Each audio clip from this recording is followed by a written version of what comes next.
we gonna get on our first crime video of the night, and we're gonna get very serious. You know what I'm saying? I hope y'all aren't very easily rattled like me. You know what I'm saying? But we got a video by Nick Crowley. Nick Crowley. I don't know. That sounds like something like that would like turn into a slur if you said it fast enough. Nick Crowley. I don't know, but we got the internet's darkest corners 4. I don't know what that's supposed to mean, but I'm a little bit curious. I want to watch the video. You know what I'm saying? So, lights off, guys. Don't get too scared. Don't get too spooked out, nigga. Flashing light show. What the fuck is going on? A dependable reference, which first officer and captain peer out into the distance to find the smooth, clear way ahead. Snapchat. August 31st, 1988. Hold on. Okay. Oh shit. I'm An scared. airplane sits motionless at the Dallas-Fort Worth airport as passengers begin to slowly take their seats. Got you. 78 people in total were scheduled to fly that day. Why is it? Is he good, bro? He's already going through that. He's Craft already being going through piloted it. by Captain Larry Davis, First Officer Kerry Kirkland, and Flight Engineer Stephen Judd, a crew that boasted an impressive 30,000 hours of flight time amongst them. Damn. It was a notably windy 30,000 day hours, for the nigga. flight Do you bound stay for on Salt Lake land? City, Utah. So much so that by the time they had pulled away from the gate and reached the runway, a call was sent down to the cockpit directing them to hold their position for an additional minute, as the gusts now swelled more and more ferociously. The hold again left the craft stationary, allowing for a few Damn. moments in which the crew members spoke amongst themselves. Why don't y'all just? Forgot something on our first leg today. We forgot to discuss about the dating habits of our flight attendants. The So dating habits of our flight if we attendants. crashed, then the media would have some kind of a juicy tidbit to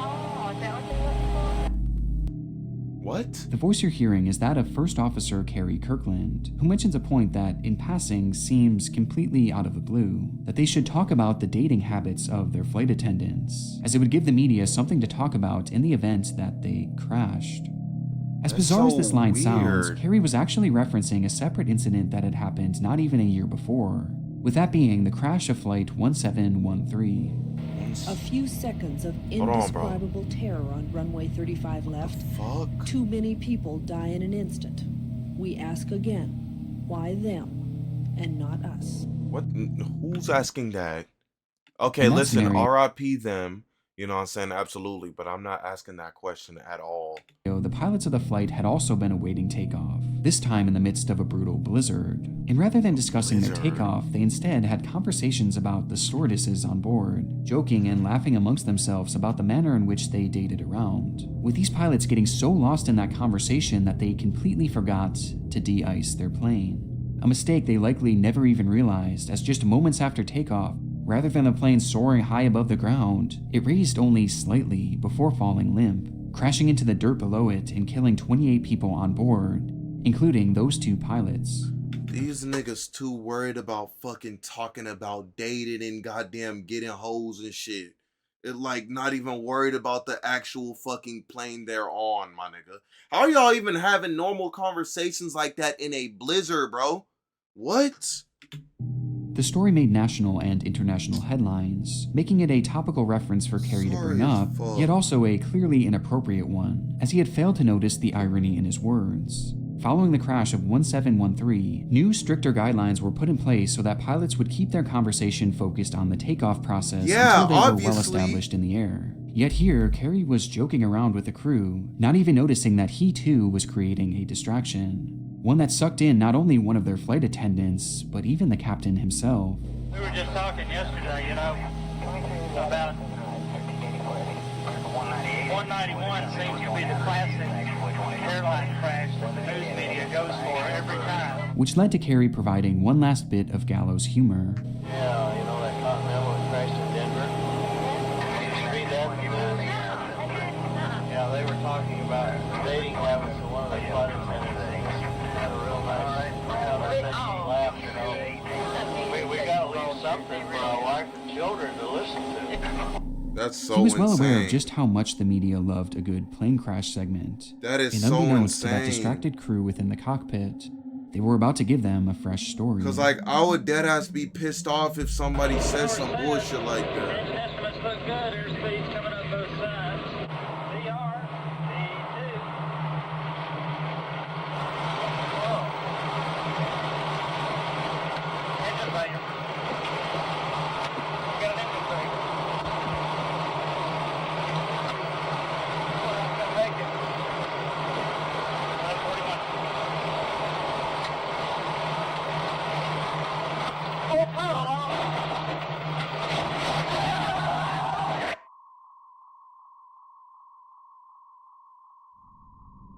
22 seconds.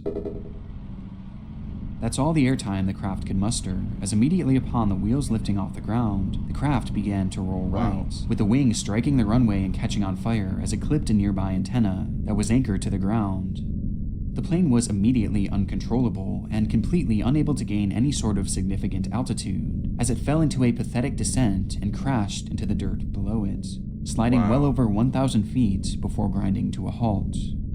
In the carnage, 14 people would lose their lives, including 2 of the flight attendants, while miraculously, all others survived, including everyone heard on this fateful recording, all of whom were swiftly fired, though not criminally convicted, despite the fact that the crash was deemed to have been caused by their own human error. What the crew had failed to realize was that as they joked about the pilots of Flight 1713 and their untimely distraction, they too had distracted themselves to the point of forgetting an integral step of the takeoff process. They had failed to lower their wing flaps and slats for takeoff. And without these in proper position, the flight never stood a chance, making the final words inside that cockpit some of the most chillingly ironic ever recorded. That is with this dead audio ass going on to chillingly become ironic. yet another disturbing oddity found within the dark corners of the internet. Oh my god, I like this video, but like, fuck. No, like, not on some weird shit, but like... Bro, this nigga, I feel like, imagine, like, being the person editing this shit, nigga. You gotta be a fucking Before we get into our next case, I want to first thank today. Alright, bro, you gotta be a stone cold ass nigga to be making videos like this. No cap, bro. Alright. As well. He kind of looked like the nigga from Kill Count, bro. We haven't watched Kill Count in so long. Oh my god. JJ didn't know how much time had passed when he first noticed the soundless haze that had moved in all around him. JJ could no longer see the stars or the moon. What the fuck? Snapchats from the sky. Okay. The world of flying is often a scary and complex one, and our So first is today case gonna shows be a just how flying important one? it is for pilots to properly Okay, check their no. crafts before taking off. Something that, even as a pilot in training, 18-year-old Connor Quisenberry understood all too well. A well-studied student of the Thomas the ATP Train? flight school, That's Connor a had whole made it his plane, my life's dog. mission to become a pilot, completing a multitude of classes and courses at the school. And by the age of 18, only a James few steps stood in the way of him What? obtaining his private pilot's Huh? license, the most daunting of which being the high number of flight hours needed. And so, on September 27th, 2023, The face Connor thing? was I know it scheduled was, for a but no, nighttime that was flight a whole- with that was ATP a- instructor that was a- Timothy McKellar, plane. in which he would pilot a small prop plane Oh, on a hell no. 3-hour-long journey, thus Ooh, bringing why him he got 3 this hours shirt on though? This shit, like, what is a fashion statement on here, bro? I gotta see the full fit. McKellar, Yes, in which that he would nigga pilot from a small Kill prop Count, plane bro. on a 3-hour-long journey, thus bringing him 3 hours closer to that coveted license.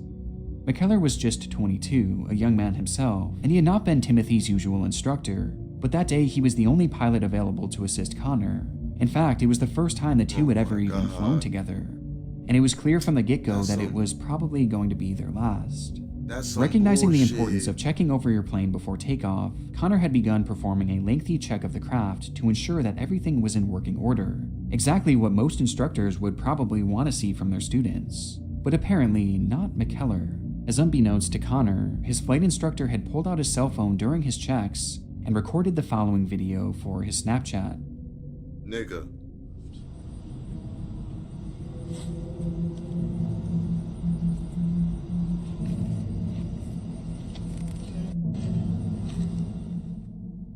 The post was scathing, and despite the student pilot not doing anything out of the ordinary, McKellar seemed displeased at the speed No at which cap. Connor If was you operating. watching this nigga do it, why don't you go help him?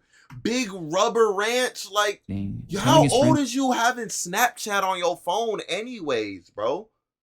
What you like how you gonna be watching your literal student while you're the flight instructor do the goddamn checkup, but then record on Snapchat for young adults who use this shit, nigga?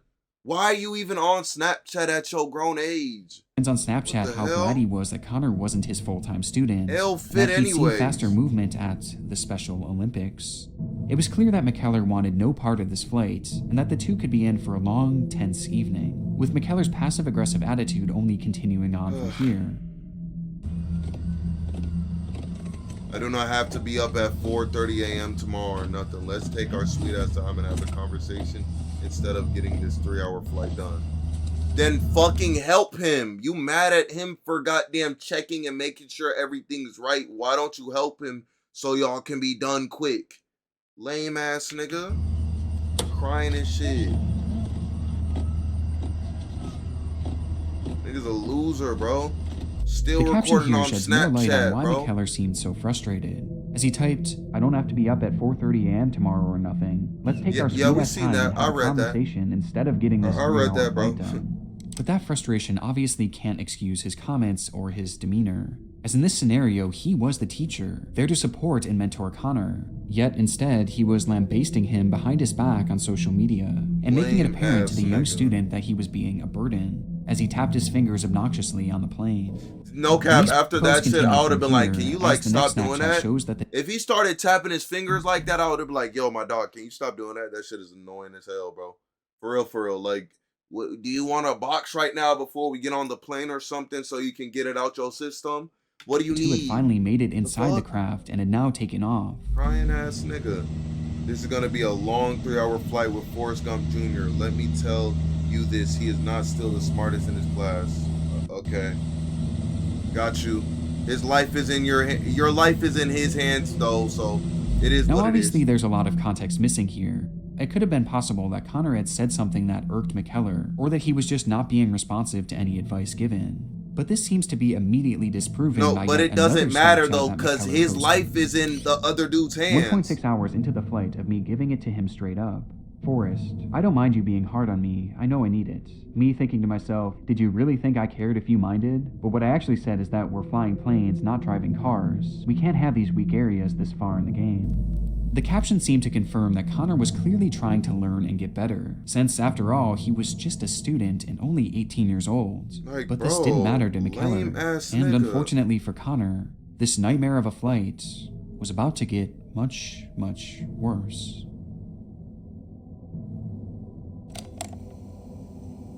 Holy shit. Headed our way like a group of pissed off hornets, McKellar posted, accompanied by a screenshot of a weather radar showing heavy rainstorms in the direction in which they were headed. This was the final post ever made to McKellar's Snapchat, as moments later, the small craft would lose contact with flight control and disappear into the stormy night sky. It wouldn't take long for the plane to be found, or at least what was left of it, as using the final posting from Timothy's Snapchat story, a search team was able to track the craft down to a wooded area behind a church, with the flight having ended in a terrible crash due to the turbulence from that storm. And inside that mangled mess of steel were the bodies of Connor Quisenberry and Timothy McKellar, neither of whom survived the impact. With Connor's final night on this earth having been spent facing intense ridicule. See, that's some bullshit, bro. That's some fucking bullshit. No nigga deserves some shit like this when they just chilling, bro. They just trying to fucking learn how to be good pilots. This nigga goddamn fucking taking pictures on Snapchat for his fucking streaks and shit, bro. Both in real life Get the and on hell outta social here, media, bro. making these Snapchats some of the more depressing content out there on the internet. Lame ass niggas. If you got Snapchat, bro, delete that shit, bro. Shit is such a lame app. I could never get into Snapchat. I never understood it at all. Do not add ed at the end of irregular verbs when making them in the past tense. What does that mean? That's only for Drink, hit, hitted. Hold on. Maked, keeped, putted, catched, letted, charked. Nigga, who even says charked? regular verbs. This is Luke Rockwell, or as some of you may know him as Teacher Luke. That doesn't say charked. That says shrank. Raised in Melbourne, Florida, the now Shrank. 29-year-old was introduced to a Shrank. wide online audience around the time that TikTok began exploding in popularity in the United States. The premise of his account seemed simple enough from afar.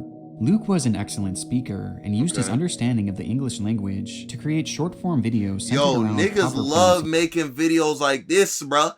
Actually, if you really think about it, language is stupid. Like, they start off the video by saying some crazy shit and then go on a full spiel, but you can't get off the video because they speak really well, though. You know what I'm saying? Pronunciation and phrasing. Do not say, explain me, or explain you. Instead, you should add the word to. For example, I'm going to explain to you. Teacher Luke's account had immediately Who become an doesn't say asset that? for foreign speakers to better I don't remember understand what the he do, language. but I know this he wasn't all the did account something consisted fucked of, up. Okay. as he'd also post a Of variety course. of other mildly interesting travel-related I pray to videos. God, motherfucking, what's his Countries name? that are the What's his name, bro? Yuval, bro. Hopefully he not dangerous crazy. to travel to in the year 2022. And at some, he even took a go at making some more comedic-based content. I didn't realize until I came to Thailand that I hate Thais.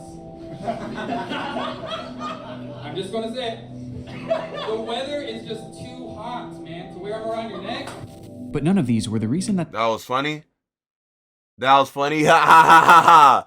Oh, I thought he was being racist. He's just talking about ties. Hey.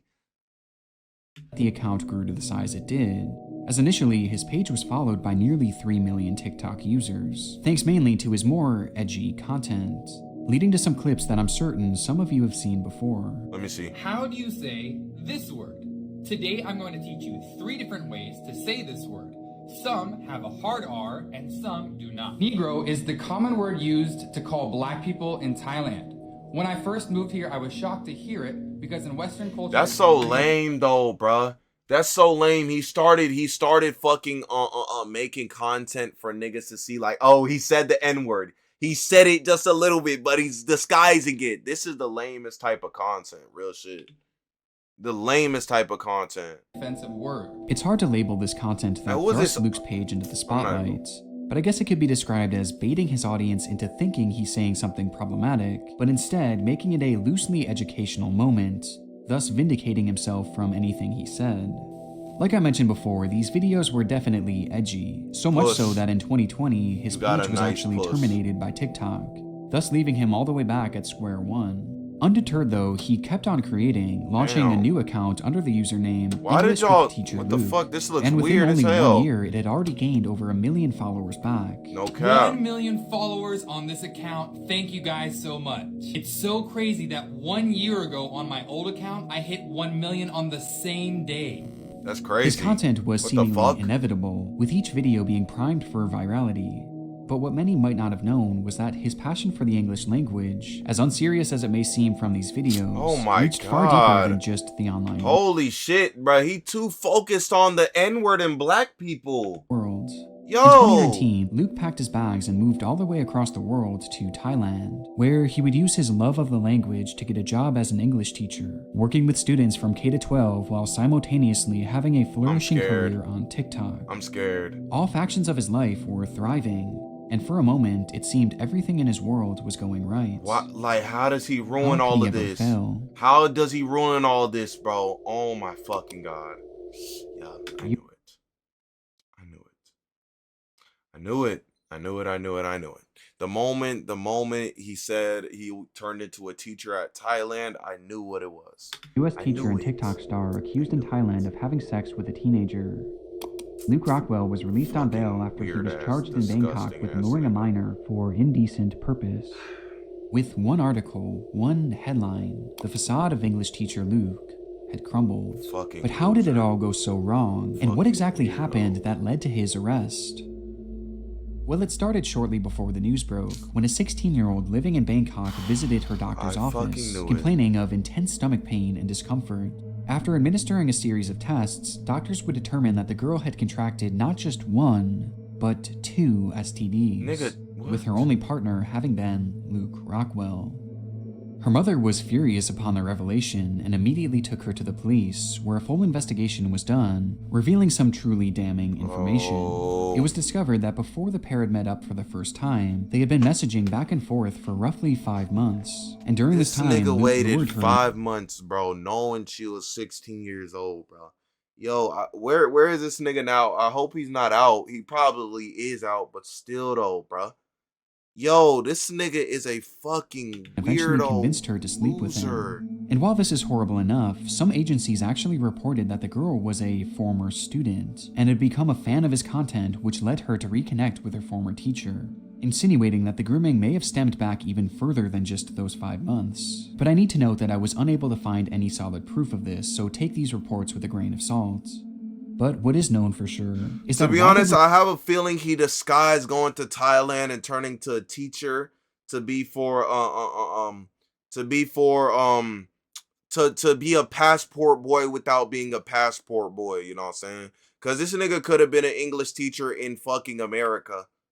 I'm just saying, like, you can travel wherever you want to, but like, be so for real. were seeing each other, Luke asked the girl to keep their relationship private until she had turned 18. That's why he only so as could to talk not to turn any fucking heads. minors, And my during nigga. this This time, weirdo, Luke never bro. mentioned having STDs, and instead he promised the girl that he was clean, even lying to the point that he had showed her a copy of his medical history, which was likely either forged or completely out of date. Oh, what? Luke's actions were heinous, and his words were that of a man who knew he was doing wrong, Hey, yet Big actively O, tried welcome to get to away the with it stream, bro. anyway. I only And if all wanted to these take a charges 2-hour weren't nap. horrible I did it enough, for the 5 investigation hours. into Hey, you Luke got your revealed rest, one nigga. final proverbial What the nail fuck in his did I just coffin, say? as the Nigga. investigators had discovered undeniable You got proof your rest, that these nigga. alleged encounters had taken place.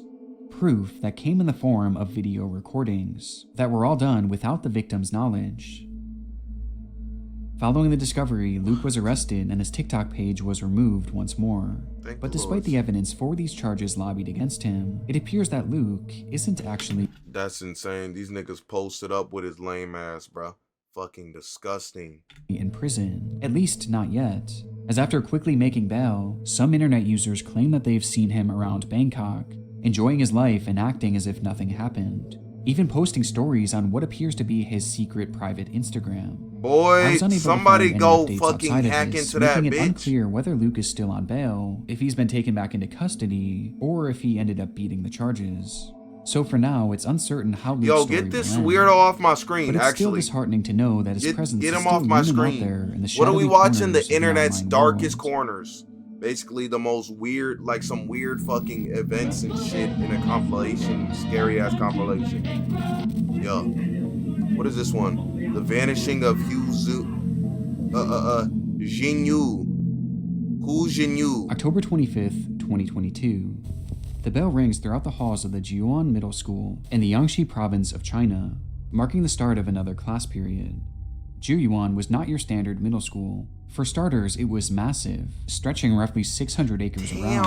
Damn, this whole shit is the school? And it featured dorm rooms where the students would stay full-time, sometimes even being accompanied by their parents. And on top of this, the huge complex was guarded and enclosed by a large wall topped with barbed wire. It was certainly a unique place, to say the least. But that's as the kinda nearly clean. 3,000 students across the campus kinda piled into their clean. different classrooms, one student failed to take his seat. Hey, Cloudy 15-year-old Q21, does it Yu. curve? The teacher waited 5 minutes, then 10 minutes, growing more and more annoyed at the boy's tardiness. However, this annoyance would slowly turn to worry, as by the time the class period had ended, there was still no sign of the boy, prompting an immediate campus-wide search. Yet he was nowhere to be found. Damn, they went straight And most to action. chillingly, there was no record of him leaving out of the school's guarded exit. What the Confused, staff checked the campus security footage, where they would find Hu walking out of his dormitory, heading in the direction of his class, which was located in a building no more than a few hundred feet away. Yet he never made it there. They probably Instead, the campus cameras revealed a blind spot of only 10 meters between his dorm room and that class building. A blind spot that no student and likely no faculty, aside from maybe a select few, could have known about. That's And yet, crazy, nigga. within that blind spot, Hu had vanished into thin air. In between these What? buildings was a path that led to a large park on the premises, in which many assumed Hu had probably slipped into. But when police checked the area with their tracking dogs, their search yielded nothing. So they took things a step further, this time doing a deeper search of the campus itself, even looking into septic tanks and water tanks, checking every square inch. But again, no trace of the boy was found. All they could uncover was his cell phone and other personal belongings that were left behind in his room, with the only object of his missing being a small recorder that he had purchased a few days before. It was believed that at the time of his disappearance, that recorder was literally the only item he had taken with him. Nigga. Somehow, this young boy had disappeared within the tightly watched walls of his school, with there being no sign of him on campus the and no fuck? evidence that he had ever left. Despite the fact that China, and this area in particular, is blanketed in cameras, seemingly watching every single inch. How? But Hu was nowhere. It was as if the school had swallowed him whole. Shortly after his disappearance, Hu's mother began desperately posting to Douyin under the account Xinyu's Mother Searching for Son, where she begged the public for help in finding her missing child, with the clips of these plaintive pleas sparking immense interest from a vast number of people across the web, leading to the case immediately exploding in popularity that only continued to grow as new disturbing information began to surface.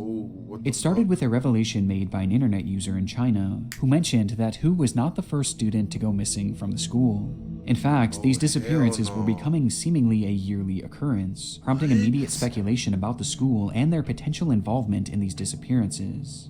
With the school becoming more suspicious, as reports began emerging that once police had arrived, they realized that there was data missing from the CCTV cameras, with many of the cameras on the premises conveniently malfunctioning on that specific day that Hu had vanished, almost as if the footage had been deleted afterward. What? But not before one of the guards had supposedly snuck a video, which he claimed exposed what really happened that fateful day.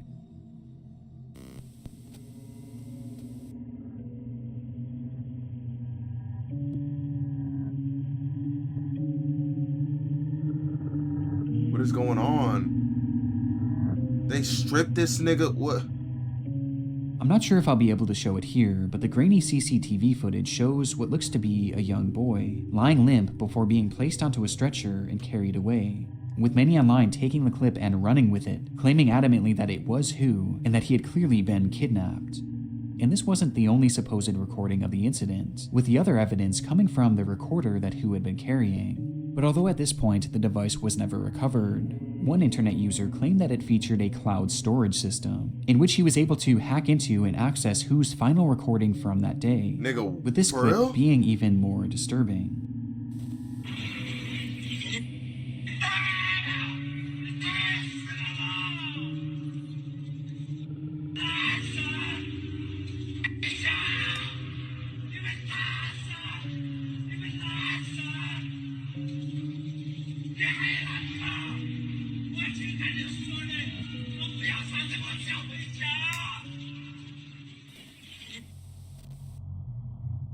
With all these claims and supposed evidence making their way across the internet, everything seemed to point to Hu's disappearance as being one massive conspiracy, one in which the school was not only working to cover up, but also seemed to actively play a role in. But why? Hell What was so no. special about Hu that made him a target? Well, one account from a supposed student of the very same school stated that before the boy had vanished, the school held a mandatory health evaluation, where Hu's blood was drawn, revealing that his blood type was P. And if that doesn't sound like any sort of blood type you've heard before, it's because it's one of the rarest in the world, as in China, only about 1 dozen out of 1 million people have it. Oh, yeah. Yeah.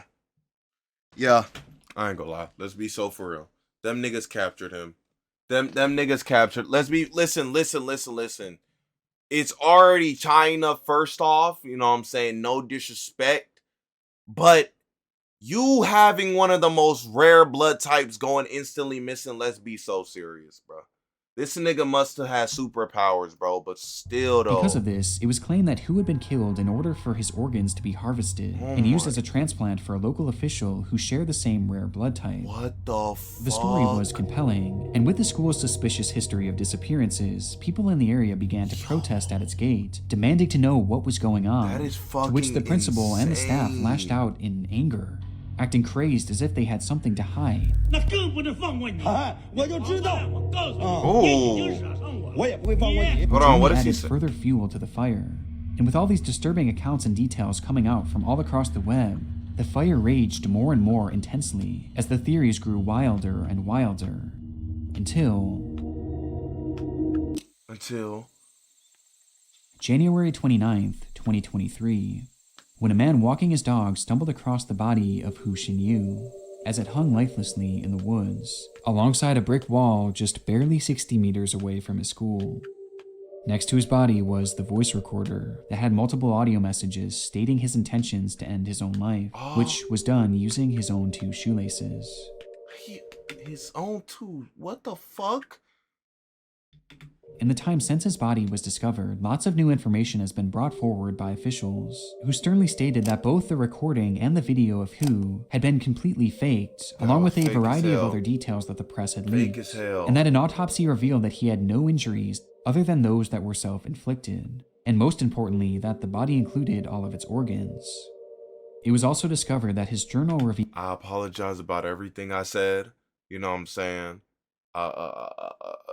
That was my fault for jumping to assumptions. I should have waited to hear everything. Holy fucking shit. that he was more troubled than many had believed, and that he was going through a difficult time, with his grades suffering drastically, leading to these dark thoughts. Damn. The whole case was honestly a mess, and especially the coverage during the height of its popularity, No cap. as it's now clear that people were simply making up stories and even So evidence, what's the point in covering, like, deleting CCTV footage and shit? which the media ran with without question, leaving us in a strange place where it's impossible to tell which stories and which details were actually real. But to this day, the case still remains polarizing, with many continuing their suspicion of the school and their involvement, with the most common arguments being that the school had been searched over and over and over again. No cap, though. No cap, if you really think about it. These niggas literally search this place every single time, but some random old man found it in the park just hanging. Stop playing. And yet, no one saw the body? Along with this, many have taken exception to the idea that Hu could have carried this all out with just his shoelaces. That's the thing, though. Shoelaces, nigga? Shoelaces? I don't believe shoelaces are that strong. He was there for over 3 months. Could they really have supported his entire body weight for that long That's without what I'm snapping? saying. Well, some people actually tested out the strength of these shoelaces to see for themselves, leading to various degrees of success. Damn. Y'all didn't tie that hard enough. Prompting the theory that Hu's body was somehow planted there afterwards, or that it wasn't even him. So despite this case technically being closed and the investigation now over, it's still very much alive here in the online world. Yo, hold on though, hold on. Now that you think about it. Yo, hold on, maybe I might have to retract my apology, my nigga. World, where people continue to question what exactly happened to Hu Xinyu. Bro, that's fucking insane. Having fun. What is this? Dewey's Rules of Deborah Water Safety. Stevens, Now, if you ever 911 find yourself call. in trouble in the water, relax. If there's an emergency, go to the nearest telephone and dial What you 911. mean having trouble in the water? You got it? Relax, Good. nigga. I'm having trouble. Why would I relax if I'm having trouble in the water? That doesn't It even was a make freak sense. occurrence. 47-year-old Deborah Stevens was making her way through her typical route delivering newspapers when suddenly the skies opened up, Oh shit. dropping down a historic flood on Fort Oh Smith, my God. Arkansas. But knowing she had a job to do, Deborah pushed on, Are you dodging fucking closed and serious? flooded roads in an attempt to get to her usual paper route. A risky decision. You see all of this shit happening, you still I'ma keep on going. I gotta deliver my newspaper. Nigga, they can get the newspaper tomorrow. 2 days later, bro. Nobody needs their newspaper that bad, nigga. You need to know it's flooding, look outside. What? Decision that proved costly, as upon attempting to take a new path behind a set of apartment buildings, Deborah's car would be swept up into the floodwaters, pinning her vehicle against a set of trees. And in a panic, she calls the police. 911, where's your emergency? I have an emergency, a severe emergency. I'm in a flooding. My car veered off the road while I was doing my newspapers, and I'm flooded over here on the end of Kincaid, and it's all the way up to my windows, and I can't get out, and I'm scared to death, ma'am. Can you please help me really I bad? need you to calm down. I need you to tell me where you are. Calm down. Can't calm down, Upon my establishing nigga. contact with 911 Can't calm down, my operator Dial nigga. New, the two began their work trying to determine where exactly she had been trapped, as this area was completely unfamiliar to Deborah. I don't know, ma'am. I'm on the end of Kincaid down here by these apartments. There's some apartments on Kincaid. I don't know what they're called. What color is your vehicle? Yeah, dark. It's gray SUV, lady, and the water's all the way up to my windows. Okay, hold on for me. Don't hang up. And you're at close to the area 5801 Kincaid? Yes, ma'am, I need help right now.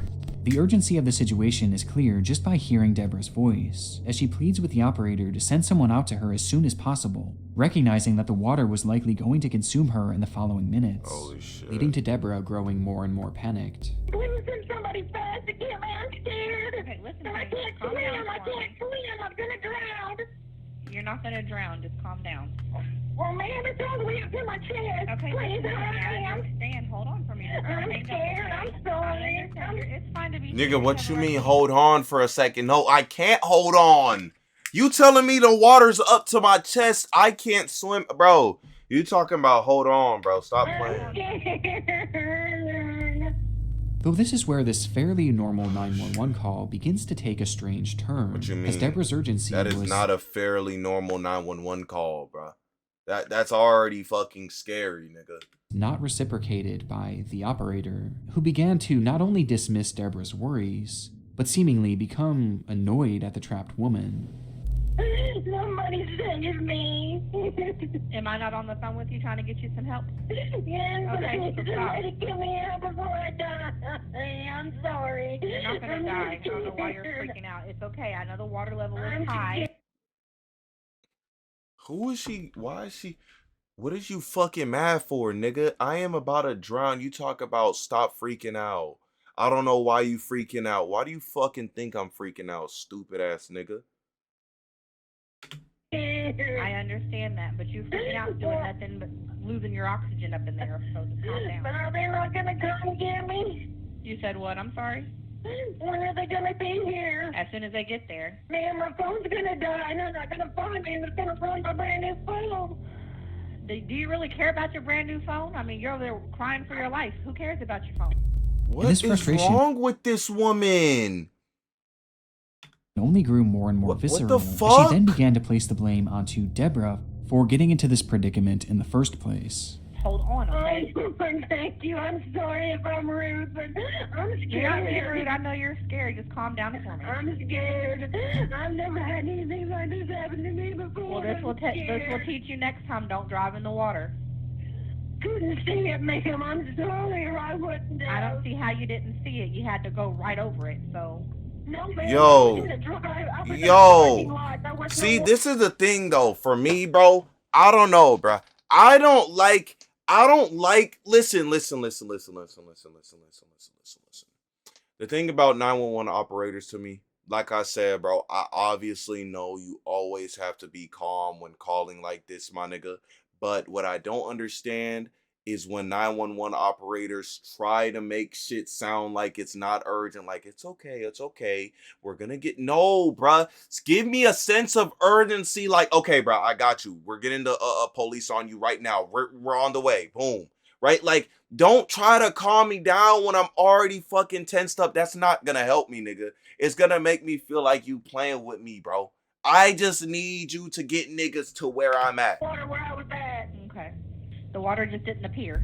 At this point, the call had been going on for well over 15 minutes, but still no help had become visible to Deborah, who, despite knowing just how close to death she was, remained as composed as she could be, just thankful to have someone there talking to her, even if that person on the other end of the line was dismissing her and demeaning her.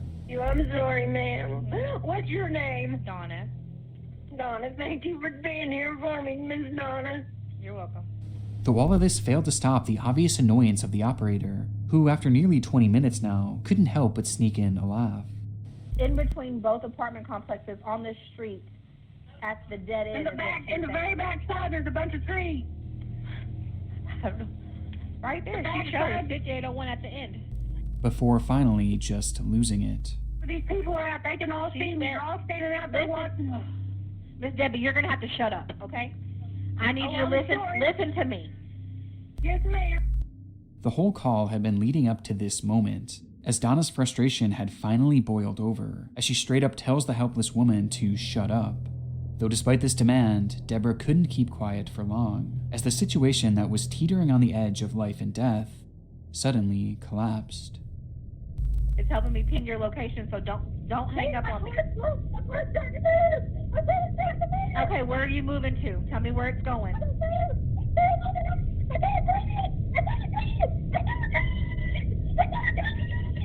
Okay, tell me where you are.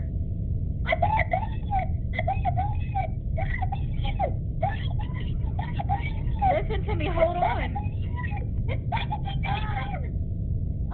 I'm on the phone with her right now. She is legit freaking out. She said the vehicle is now moving in the water and she doesn't know which way it's going, so stand by. Okay, stop. Bye. Okay, stop. Bye. Okay, stop. Bye. Okay, stop. Bye. Okay, stop.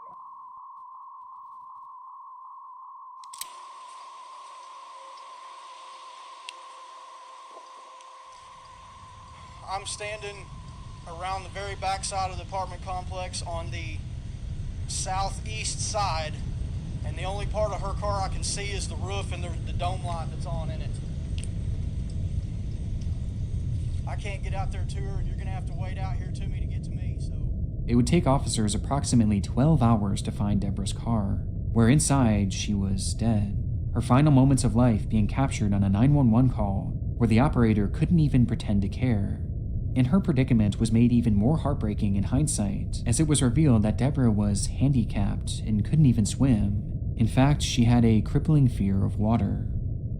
Following the release of this dispatch call to the public, heavy criticism was immediately placed onto Donna Renew, with hundreds and thousands of people signing petitions calling for criminal charges to be made against her. But no such charges were ever made. In fact, she wasn't even fired for her role, because this was her final shift anyway. She had submitted her 2 weeks' notice exactly 2 weeks before, and this just so happened to be her final shift, which perhaps explains her attitude. And with one last cruel twist to the story, just 3 weeks after Deborah's passing, her mother Nancy would pass as well, with family members claiming that it was due to a broken heart, and the stress caused by the ordeal.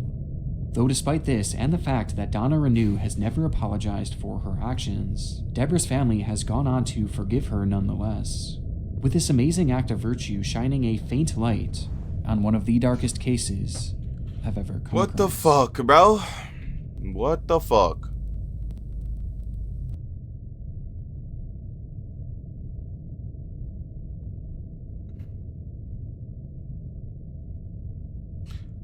What the fuck?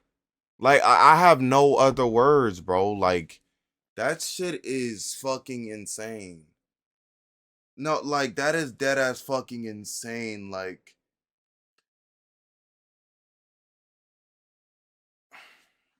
it's like, I can't really say nothing. That was her last shift. You can't fire her. They didn't fucking charge her for shit.